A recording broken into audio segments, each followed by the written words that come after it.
Hi, welcome to the 1 in 20 show, where we're looking to find the next 1 in 20 successful individuals who are pursuing their passions so that you can too. And today I'm joined by Gavin Lee. Gavin Lee is a British-born actor from the UK. He is most known for his long-running role as Bert in Mary Poppins on the West End in London, which eventually got transferred to Broadway in New York City. Most recently, he was nominated for Best Supporting Actor as Squidward from Spongebob the Musical at the 2018 Tony Awards.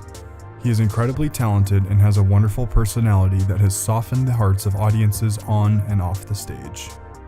Welcome to the show. Hi, Evan. Good to be here. Yeah, excited to have you here in New York City. And I wanted to kind of start with asking you, I ask every guest how they got into the arts, into musical theater. I know you're a British boy at heart, so how did you get into that world? I was about 8 years old, and I've got an older sister. She was maybe 11, and she used to go to ballet class because she was very shy as a kid. So the school teacher said, why don't you try dance class for her to bring her out of her shell? And just like Mike from a chorus line, she'd come home and I watch and says, go pitter pat. I say, I could do that. So, I used to say, what did you do today? Show me, show me, show me. And eventually my mum said, well, do you want to go? And she kind of checked with my sister whether there were any other boys in the class, because there's always that thing of like, you don't want to be the only boy. And dancing's for girls. This was, back in the very early 80s. Of course, dancing isn't just for girls, but that's the preconception in my town back in England. And so I went, because there was another couple of boys there. My very first dance classes were disco dancing. That shows you my age. I wanted to be John Travolta at the age of 10. And then it spiraled into like tap class, jazz class. And then eventually when I was maybe 13, 14, and I thought, I want to do this, my dance teacher was like, you got to do ballet. Every dancer has to have that technique of ballet to be able to do all the other genres of dance. So started doing ballet reluctantly, never really enjoyed it. I always said I have a very good top half for ballet. I'm quite lyrical, but my legs and feet were terrible, and I don't have the strength. So and did sort of community theatre growing up. I did one professional job down in London when I was 11, but that was the only time I did anything professionally. Went off to college in London and then started performing at 18. Wow. Yeah. Wow. Is that when you started at the West End? Because I was going to get into how you got into Mary Poppins as Bert. Well, West End, for anyone watching, listening, doesn't know, it's like the West End is the Broadway version of London. It's where all the theatres are. It's, as a dancer or an actor, certainly where I aspired to be. It's like, I want to be there. And my first job out of college was actually on a cruise ship. So I got to see some of the world, which was amazing. And then my first West End show was Me and My Girl, which was a massive hit in the 80s and 90s. It ran for 8 years, and I did the last year of that original run of Me and My Girl in the ensemble. Went on to Crazy for You after that, which then I had a great collaboration with Susan Stroman. I was able to do 3 of Susan Stroman's shows. Crazy for You, Oklahoma at the National with Hugh Jackman, and Contact, which of course was the Tony winner back in 2002, 3. Various other West End shows, always kind of the ensemble understudy. Went on a lot for the lead of things, but never really got a role that was mine. And then Mary Poppins came along, went for the audition. Had never worked for Cameron Mackintosh, which was weird. I'd kind of been in the business for how many years? Over 10 years by then, but never even really auditioned a couple of times for a Cameron Mackintosh show, but never got one. So went in for my first audition. Luckily, I knew the choreographer, Stephen Mear. I'd worked with him before, and I knew the lyricist, Anthony Drew. So they were kind of pushing for me in a subtle way with Cameron, and had my first audition, and Cameron said, great, can you go to my office and learn the lyrics to that song and that piece of script and come back tomorrow? And for me, that was like, I'm going to the Cameron Mackintosh offices. It was like, and he's kind of got a MD pianist on hand at his office at any time in case he sends someone there to learn something. So I turn up and I learn this stuff, and I go back the next day. And then, like any other audition, you have maybe 3 or 4, we call them recalls in England, but callbacks over the next few months. And then that final audition, it was between me and another guy We were at the Garrick Theatre, which I didn't have a show on at the moment, but they used that. They wanted to be in the auditorium and have the finalists up on stage. Laura Michelle Kelly was the Mary Poppins. She'd already been cast, so she was there to read with both of us. And I remember they put us both in the same dressing room. Like when you're competing against someone, you're like, could we not have a separate dressing room? So we're both nervous in the dressing room, both really wanting the part, both willing to kill the other person to get the part. And randomly, this guy I had understudied in Oklahoma. So he'd beat me to that role before. So I was like, you're not beating me this time. He went in first. He came out and he was annoyed that he didn't get to do all the scenes. I went in and I was lucky I got to do everything I'd learnt. And yeah, Cameron came up onto the stage and went, so do you want to play Bert? I was like, do I? Wow, what an honor. And yeah, and it just, to originate a role, of course there's the movie and there's Dick Van Dyke, who will always be Bert, but to originate a role on stage was something I'd never done, and it was so rewarding. And of course that show led to, Olivier Awards performances and meeting the Queen and performing at Buckingham Palace and just doing wonderful things. And then the absolute icing on the cake was I was the one cast member that got asked to come to Broadway and recreate the role with a brand new cast. So it was like brand new for me, because I then had Ashley Brown, the original Mary Poppins on Broadway. Yeah. Everyone was new and started again. And it was the job that just kept giving. It was amazing. I ended up doing 8 years in various places around the country, in New York, in London, and a fabulous job. And that show is so physically tasking from what I've noted. I mean, just all of the choreography, all of the ensemble members that make all the street sweep stuff so powerful and important. And for those of you who haven't seen it, there's a scene where you get to tap up the proscenium and upside down and be singing full voice. Yeah. What's it like when you have to stay in a role for that many years collectively, and how do you make something new when you've performed it hundreds and hundreds of times? I find it quite easy to go a little bit onto autopilot, but still knowing that it can't look like autopilot. The thing with Mary Poppins, when you do it for 8 years, you know those lines, those steps, those songs so well, that if I had a day where I was like, I'm not in the mood today, what can I do? Okay, I'm going to say every single line in the show today slightly different, so that the way I've never done it before. When I did that and was like really in the moment, this is after like 6 years of doing the show, I would forget my lines because I'm really listening to Mary, what she's saying, and now I don't know what to say next because there had to be a little bit of autopilot to make sure I knew what I was doing, because it was just ingrained in my body. It wasn't necessarily up here anymore. It was just in my body.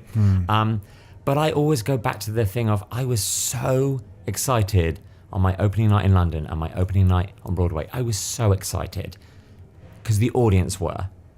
But 6 years later, that audience was still as excited. So I had to give the same excited performance because they're paying the same amount. They're paying an awful lot of money to see that show. And there's thousands of guys standing behind me that would push me in the pit to play that role. So how dare I ever come in on a Wednesday matinee when I'm not really feeling it and give it a not really feeling it performance? That's just not on when it comes to Broadway, West End, or any theatre. You have usually gone through numerous auditions to get that role. And yes, 3 years later, it's really just become a job. And some nights it's really not that enjoyable, but there's no way you can ever phone it in. I'm just not that person that can do that.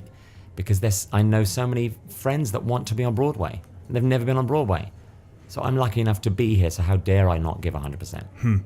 And I've heard that perspective a couple times with some others who have said, this is your job. And in the arts, there is a mentality where, you kind of are lucky enough to get the role. You're lucky enough to be casted in something when there's 10 people that look exactly alike and have the same role. This is a very cookie cutter opening to the interview, but it's true. That is so true that if you don't give it 110% all the time and you're not humble and you don't empathize, there's something wrong with that, right? Oh, certainly. I'm under no illusion that any role I've got, there weren't 10 other people that could play it just as well as I got to play it. I think you get to a certain standard when you come out of college. There's a certain amount of you, the top 10% of your year, are going to work a lot, and any of them could get the job that you're up for. It's very rare. Like they say it in reviews, I can't see anyone else playing this role ever. Not me, other people. But in reality, there's always hundreds of people that can play the role as well as you who've just opened in this show. So never be complacent that you got great reviews or you got Tony nominations or things like that. It doesn't mean that you're the best. You're in a category of the best, but there's lots of people, and it's luck. I completely think this career is luck. If you get to a certain standard and you have a certain standard of talent, then it's just luck whether you get picked on the day. Oh, that's really cool. So that's another reason why at the age of 47, I'm still so grateful to be an actor, because this is what I did as a kid, as a hobby, and I've been able to make a career out of it, and never be complacent, and always be so grateful when that next job shows up. Because even at 47, I'm like, where's the next job? Where's the next job? It never gets easier, which is the real negative side of this career. There's so many positives, and I'm always on so many highs, but there are some lows. When a job ends and you have nothing in the pipeline, it's like, oh gosh, I'm back to square one. That's very good. That's really well put.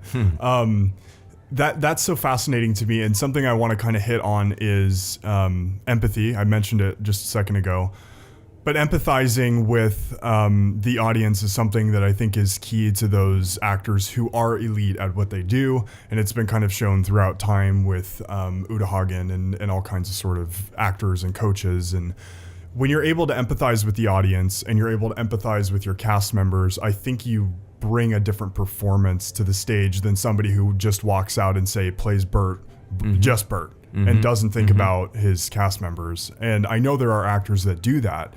What is it like to work with somebody like that, and why does that make you want to be an empathetic actor every performance? I think I've been lucky with Bert in particular, but some other roles. It's always nice when you can break down the fourth wall and your part allows you to look into the eyes of the audience and say, hey, I'm telling you a story, come join us. Join us. I was just listening to Bettina Miller singing "We Got Magic to Do," and the first line is "Join us" at the top of the show. I'm like, what a great start to a show! That it's like, join us. We're not doing a show for you. We're not on TV. You've bothered to come to the theatre, so join us in this evening of fun and learn something. But so that's always nice. And also, I'm under no illusion that what I'm doing on stage, if it's a great, let's take Squidward's number in Spongebob, for instance. It was arguably the best number in the show. It wasn't because I was in the middle singing it.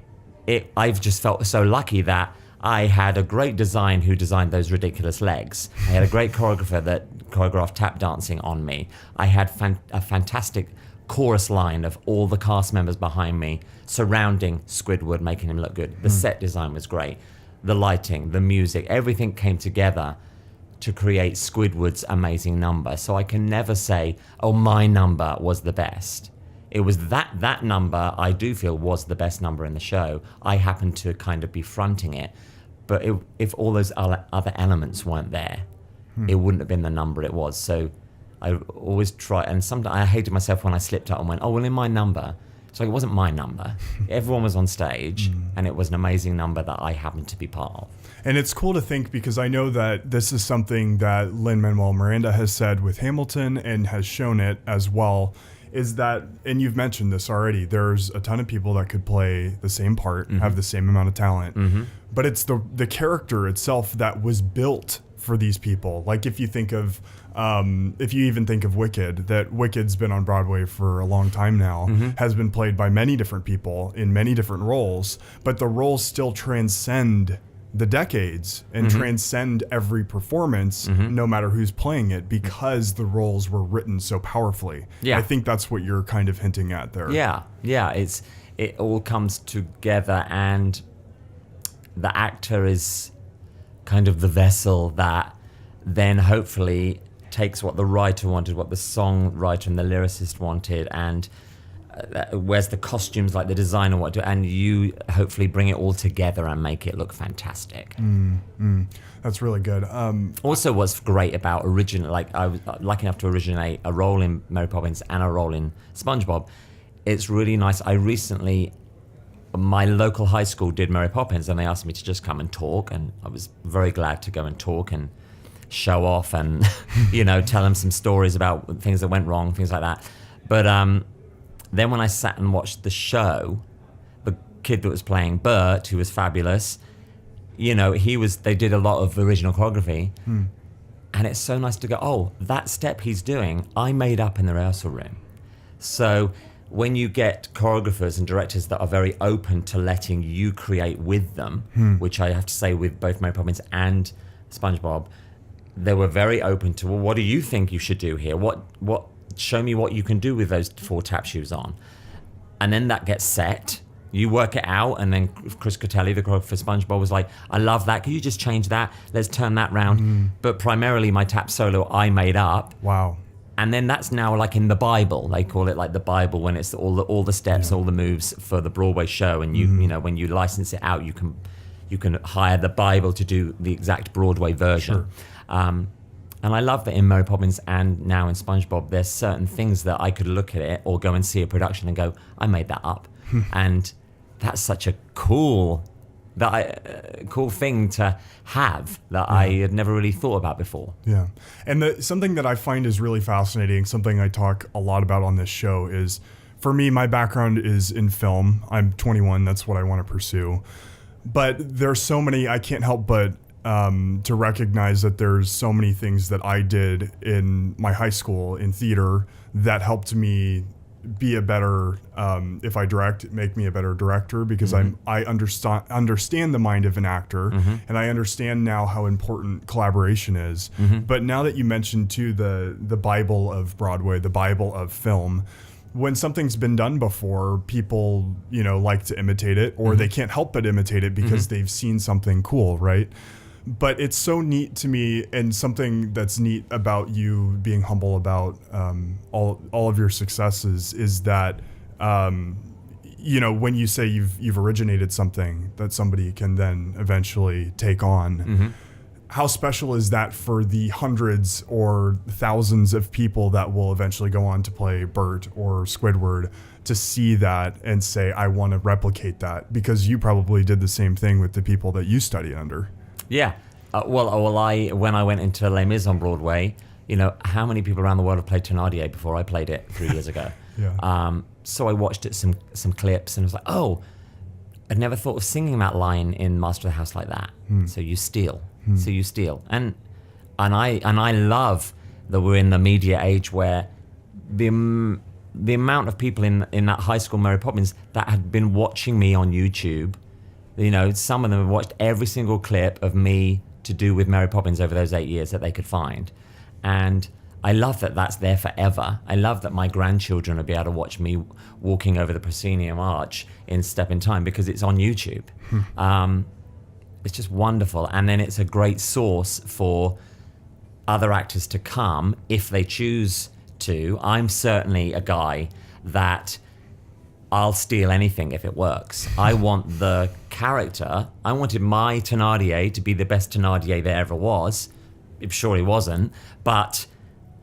And the way I was going to get that was there'd been 25 years of other Thénardiers around the world playing it who got laughs and, found moments. So if I could steal them and put them all together, if I had the ability to do that, I would have had the best Thénardier because I was stolen the best bits from everyone around the world.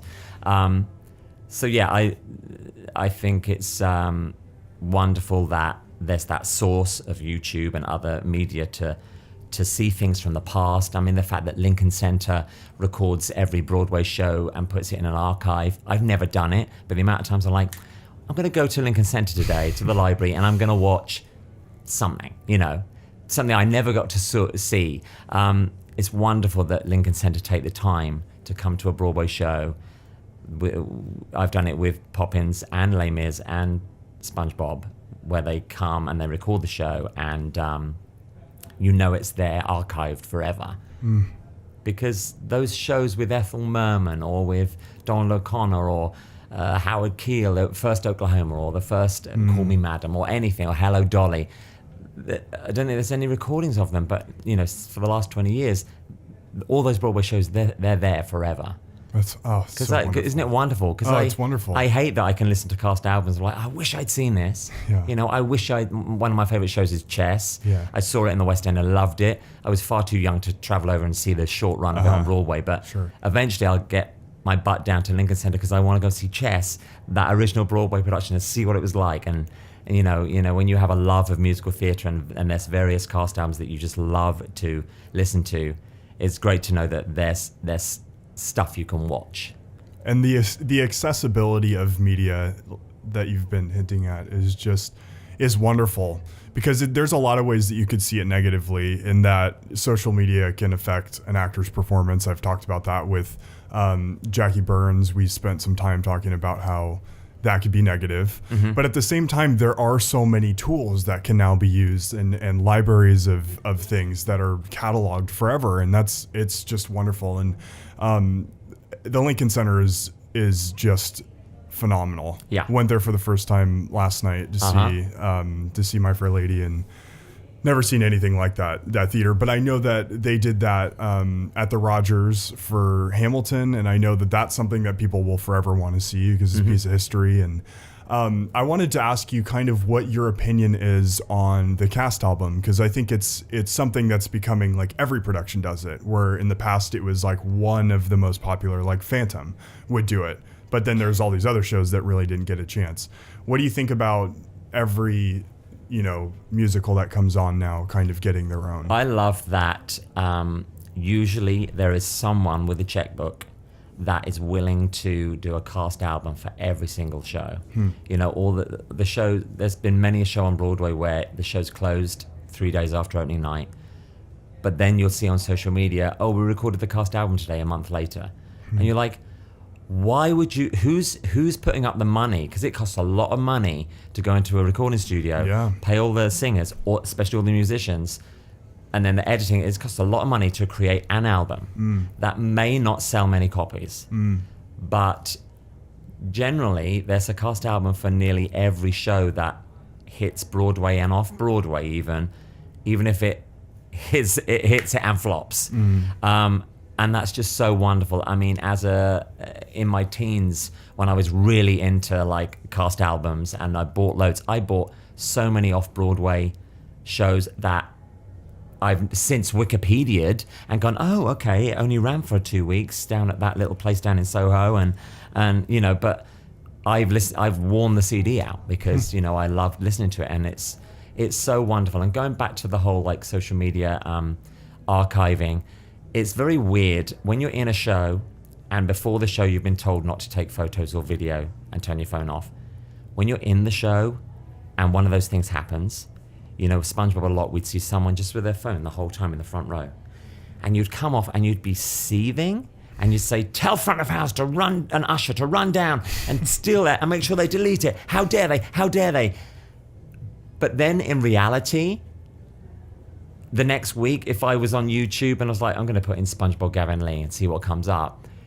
If someone had posted something, I was so pleased because like it's there forever. Yeah. And that's how your Tony performance is, by the way. Somebody in the audience like this. Yeah. But it's weird how when you're in the moment, as an actor, you put up your barriers and you get very insulted that how dare they break the rules.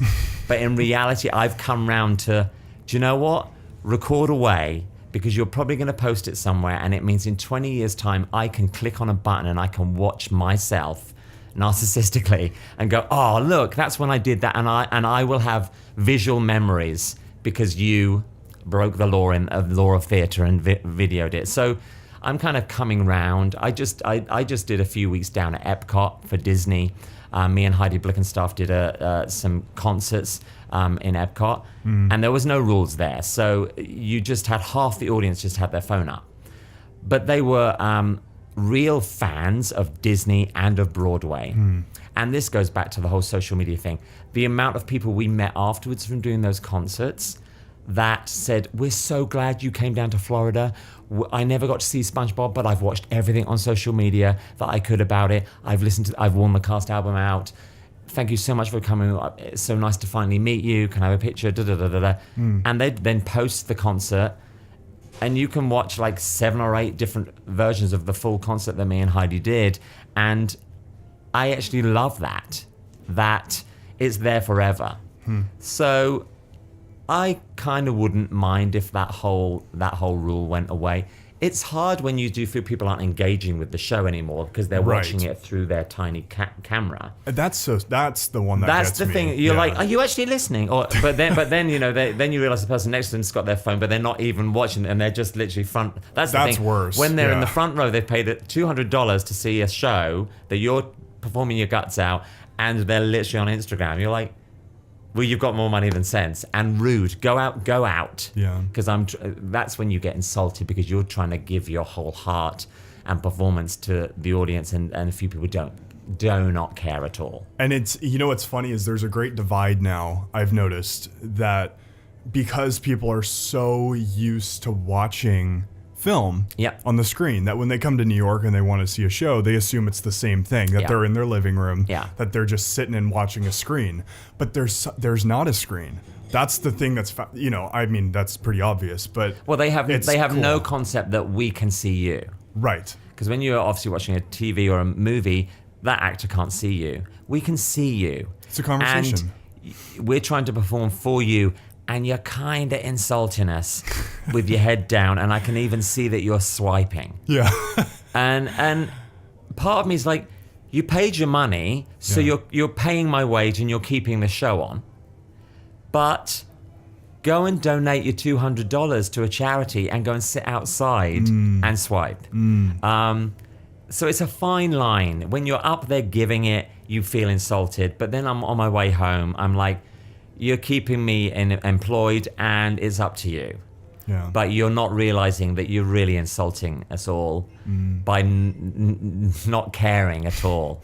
But that's just our actor egos being hurt, that I'm trying to give you my best performance of my life, and you're not even looking at me. I mean, that's basically, because actors, you know, they just want you to, I want you to stare at me, I want you to applaud me, and then at the end when I take my bow, you better stand up and give me a standing ovation. That's what we want, because that's what we actors, we want that. Yeah. But in reality, you've paid your money, so you can do what you like, as long as you're not disturbing other people around you. Yeah. And you know, the funny thing about all of this is, like, I don't mean to ever prompt social media. Like, I've done this more now with actors, because I just find it so interesting that, you know, as an actor, your whole life is your image, because that's your job. Yeah. But, you know, like, now that there's a phone, there's such an easy way for you to create another front, right? Yeah. I mean, most actors, I think, on Broadway would say that they've made a front of themselves when they're out, because you're playing a character, right? But then you're almost creating a third layer with social media if you're not truly being yourself. And I think that ends up hurting a lot of actors. And something that's quite interesting to me is that casting now is really, like, emphatic on looking at the numbers, which is frustrating. I find that's hideous. That it's so frustrating. We're only going to give you a job because you've got 50,000 followers. I was talking to an agent the other day who said, yeah, somebody was trying to book my talent, my actor, and they said that they wouldn't cast him because he didn't have more than 50,000 followers. Yeah. And this guy's he just finished, he was actually on the show. He just finished a Ralph Fiennes movie that he just directed and was starred in. And that's, you know, that's incredible. But I think true artists are starting to or consumers are losing touch of what true art is. Do you think so? Yeah. I mean, the amount of people that follow you because you put up funny memes or funny clips or do a video every day has got nothing to do with whether you should be employed on Broadway. I only started an Instagram account when we started Spongebob because I thought I should. And if anyone can be bothered to go to my Instagram account, you'll see that it's all just show related. There's never a picture of my family. It's always, I'm doing a masterclass. I've got this job. I love that the SpongeBob crew are back together this week. It's all self-promotion Sure. which is kind of like icky, but you've got to do it. So my Facebook is a little bit more me. Sure. But the Instagram is just like, me as an actor, employ me. Yeah, the promotion is there. Like, that is what social media is for people who recognize that there are artists, there are people who are trying to do important things that don't even get the time of day because they don't have followers. Yeah. And that's something that's my generation. And I've railed pretty hard against that because I personally feel that a lot of people have lost the sense of what truly is important in the arts. What matters is the conversations that you have, the collaboration that you make, the empathy that you create for audiences, for the screen. And it's frustrating to me that my friends and I can't have a normal conversation when somebody's, on their phone. And I can't imagine what that's like as an actor, because you're just wanting to get out there and perform for an audience. But now there's another dynamic of a phone that you have to worry about. Yeah, it should be all about connecting personally with the casting director. Then when you get the job, with the director and the choreographer and the creatives, and connecting with the cast. And then when you're on stage, it's about connecting with all the technical people, the crew, and connecting obviously with the audience. A phone doesn't come into play at all. Social media and the amount of people that like you by clicking on a button has nothing to do with you as an actor having that job. It's all those personal relationships, eye to eye, that is important for the show to keep running and important for you to get your next job. It's how you are personally. It's not, and I got up to 100,000 clicks today. Who cares? It's true. But it's casting people people and producers. They do care. They do care. Not so much in theatre. I don't think the whole social media thing has come into play with getting cast in theatre. I think it's only film, TV and film. Yeah. And I hope it stays that way. Yeah. Yeah.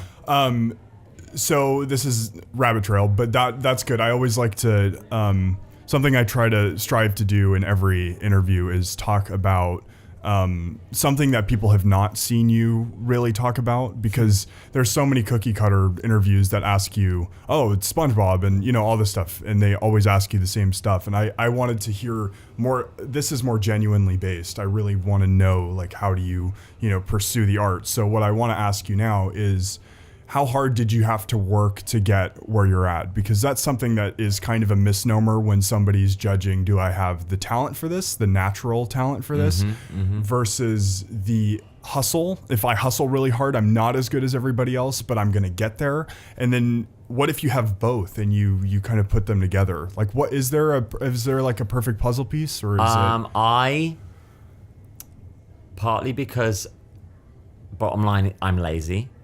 And partly because I'm British, living here now for 12 years, I cannot hustle. I can't, I don't have that forward, positive, I don't want to say pushy, because I'm going to say that Americans have, but that's generalizing and the word pushy isn't right. In America, there's way more people I feel that are like, I'm going to get this, and I'm going to elbow to the front in the nicest possible way and make sure my photo goes onto the table before you. It's not mean. It's just like Americans just have it, and that's so general. Brits are more like, oh, if they want me, they'll call me. And I haven't grown at all in the last 12 years when living here. I just can't do it. I can't be pushy. I don't hustle. Every evening I kind of go to bed when I'm not working, and I'm like, oh, I should have done more today to promote myself. I'm just not very good at it. So, the funny thing, not to interrupt, but the funny thing is, I don't think anybody wants to do that. If it was their choice. So I think there's more of a passion and hunger for it than me. I'm very much, I just want someone to call up and give me a job. It's like, well, Ricky Gervais, that sound like, but it's like, it's not going to happen, Gavin. Yeah. Get off your butt and do something about it. And then I'll have a day or two of like doing stuff and calling my agent and coming into town and seeing a show and making sure I'm seeing it at an opening, you know, and dressing up nice and doing the red carpet, you know, if I can. But then being like, ugh, why did I have to do that, you know? Yeah. So bottom line, your question was like, is it natural talent or is it a hustle? I guess I'm lucky that I have enough natural talent to get me jobs because I don't hustle at all. But I don't want that to sound like I'm great and I'm really talented. And like I said earlier, it's a lot of luck. I could get more jobs if I pushed more, got seen more, got collaborated with people and just did stuff. I'm so lazy. I'm like, I could book 54 Below and do a cabaret and invite people to come and just get my profile up. But I'm too damn lazy to bother to do an hour of cabaret, blah, blah, blah. It's sometimes I get off my butt and I do that. I've done a couple, but I don't know. I'm just, I procrastinate and I kind of sit and wait for the phone to ring and then it doesn't and you get like, So well, you've also been at this for a lot longer too. Like I think starting out, you probably did have a little more ambition that way. Yeah. But then you get older and it doesn't become about. For me, it's not about my career and what fabulous role can I play next. It's really about. I still love doing this, but it's what I've trained to do. So this is the job field that I'm in. Where's my next job coming from so I can pay my mortgage because I have 3 kids and I live out in the suburbs in Jersey. And it really is, I want to keep doing this because I love it, but which one's going to pay the most? Because I have bills to pay, which is really a bit sad, but I'm quite happy with that at 47. In my 20s, it was I would take that job for $5 because I really wanted to do that. But now I'm kind of like, where's the paycheck? I need my it's stupid things like, I need a equity contract because I need my healthcare points. You have to do a certain amount of weeks per year to get equity health. And it's all about healthcare for my family and really boring dad things. So that's what drives me to keep doing it. A, because I still love performing 8 shows a week on Broadway if possible, because it's just amazing. But B, it's the job that I've trained to do. So let's keep doing it until I retire in 20 years' time. You know, that sort of thing. Yeah. Wow, that's really good perspective. I think it's important. I think it's really important for people to hear that side of it because I think so many people, you know, romanticize what the business is. And when I left college, it was just everything was just flowers and starry lights and you know and even back 12, 13 years ago, I just got married, but it was for both of us because my wife's an actress as well. It was romanticized and. You know, getting to come to Broadway with Mary Poppins, it was just also amazing. And then as you then get a house and a mortgage and kids, it changes. And it's not, I haven't got a passion to do any particular role. I just want to be able to still do this for the rest of my working life. Yeah, that's great. Something I do want to kind of start landing the plane on this, but something that I find really curious, and a lot of my friends that are younger, my brother here and others who are trying to come up into it, just finishing high school. I know you didn't grow up in the US, but what's your opinion on going to audition right out of school, high school, versus trying to apply and get into an NYU or, a PACE or something like that, where you can add legitimacy to yourself by attending a school, but also go broke versus, auditioning right away? Yeah, I mean, there is a tiny, tiny percentage of people on Broadway that left high school and then got onto Broadway. Everyone else went to college. Yes, they might be in debt, but there you go. If you're so damn brilliant in your high school productions, then go for it. If everyone around you, your vocal teachers at school and summer camps that you do with, at least come up to New York and do a Broadway boot camp. Sure. And get some MDs and some directors that are like, wow, you're great. I'm going to put you in touch with this casting director that will see you for that. Sure. But if you've not had any of that experience, you're probably not good enough leaving school to go straight to get a job. There's so many thousands of people auditioning for every Broadway show. So probability is another 3 years of training in just performing arts. Of course, you're going to come out better at, 21 instead of at 18. But it's hard. I left school at 16. In England, you can leave school at 16 and I went to a performing arts college, which is a 3-year course. I only did 2 years because I was bored. And I wanted to get out there. And I remember my friends were going for an audition for Cats and Starlight Express. I didn't get either of them. And then I went to a cruise audition, which the teacher was, when I then said, I'm leaving college, I'm going on a cruise. She was like, you're doing what? She felt that was like the worst thing to go and do. Sure. In my opinion, it was the best thing. I was only 18. I'd done 2 years at college. I was frustrated. I was fed up with ballet class. I was ready to like go out there and try my luck, which is exactly what it was. It's luck, this career, if you've got a certain amount of talent. And going off on those, I did a year and a half on the cruise ships. I saw the world, and also on a cruise ship. Probability is you're not doing 8 shows a week of the same show. You're probably doing 5 shows a week, different shows. So I was still getting trained, I felt, while I was at my very first job, because I was doing many different styles of dance. Sure. That's what Jackie Burns did, by the way. She did a cruise ship too there you before go. she started. Yeah. Yeah, I advise anyone, not even leaving high school, leaving college, if you see a cruise ship audition, you haven't got to be equity. So like anyone can go. And you're going to see the world. You're going to experience something so amazing. You're going to be doing good standard of shows. You know, you might be turning your nose up at a cruise ship, but I've been on cruise ships and watched many performers, and I've gone, this is a really good show. I'm on a ship in the middle of the Atlantic, but this is a really good show.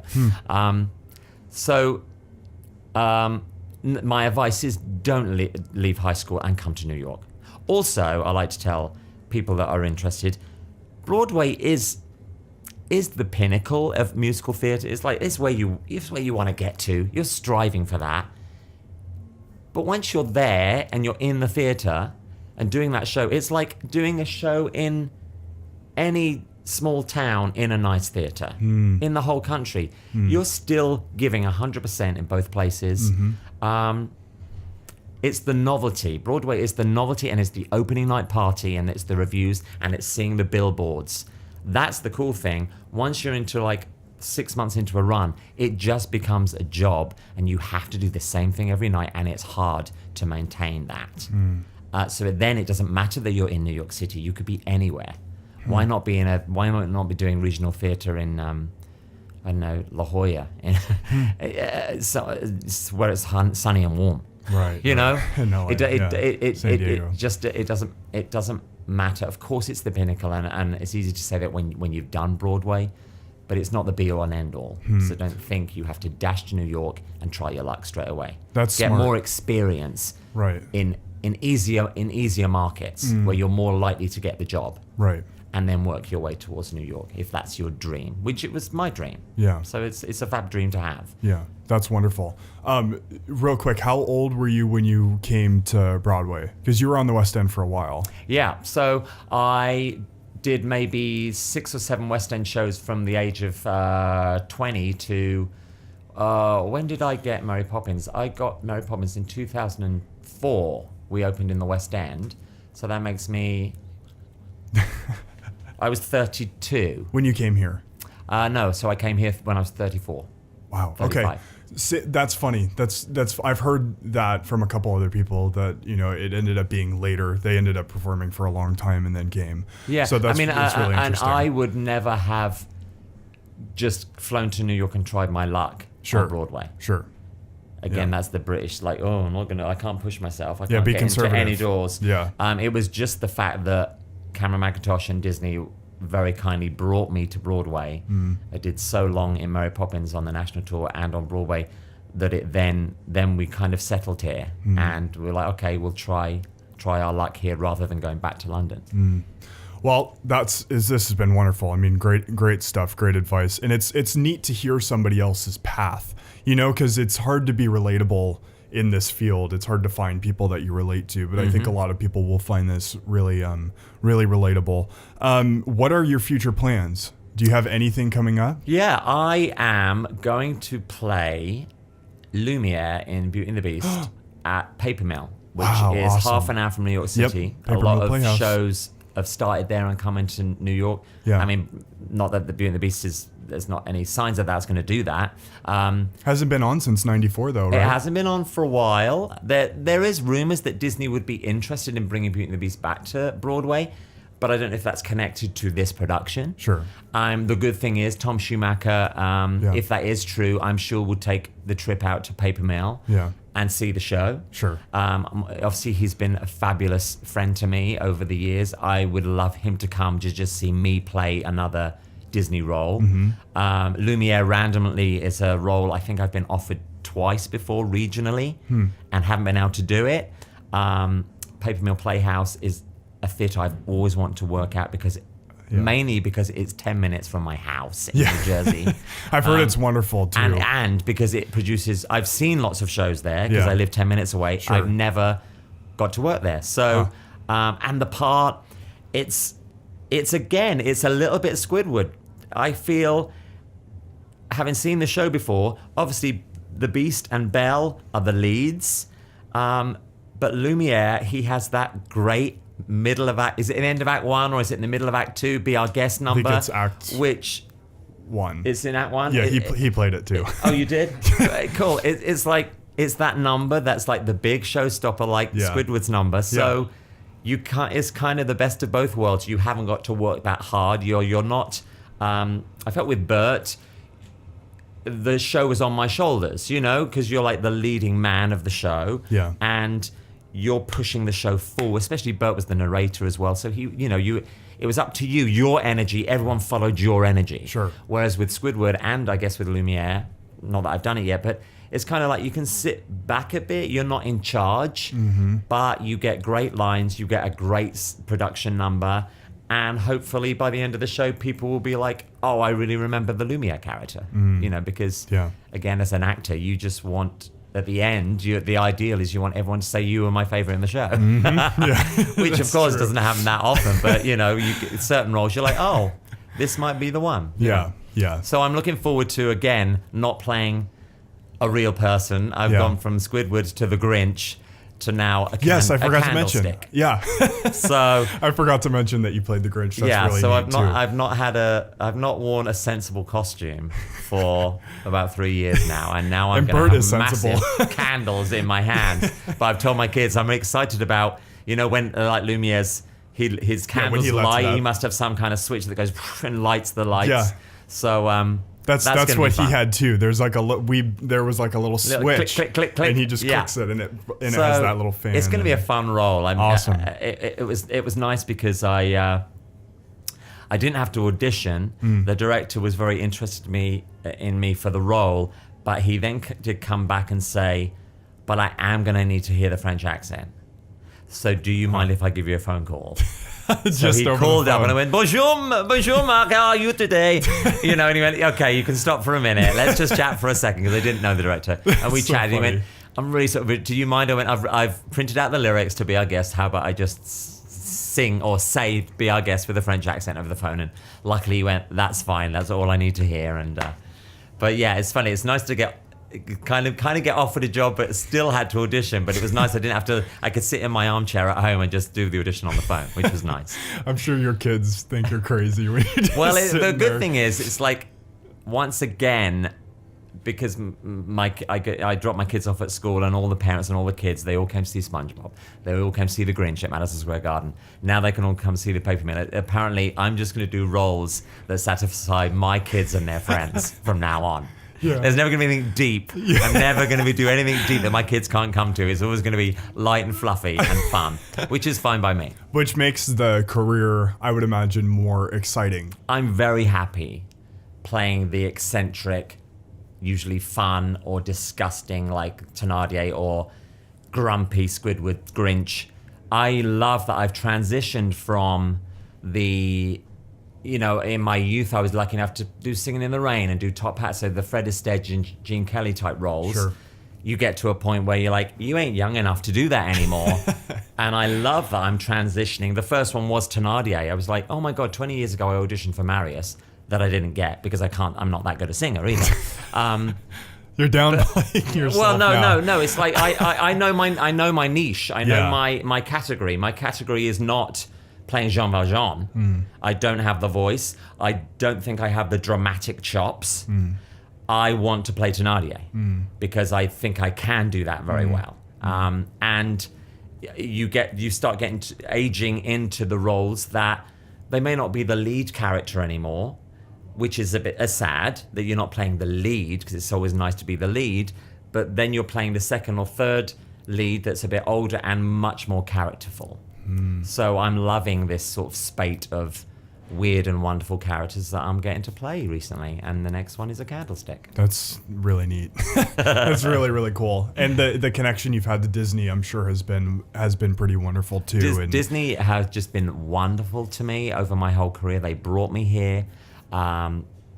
They still use me for concerts and cabarets, and they like to say certain people are in the Disney family. Sure. And I'm very honored to still be in the Disney family, and so it's going to be really nice to be in a Disney show again. Yeah, that's wonderful. Well, this conversation has been great. Thank you for being a part of it. Thanks for inviting me. And thank you all for listening and watching us. You can follow us along on Instagram, Facebook, and Twitter at 1 in 20 Show.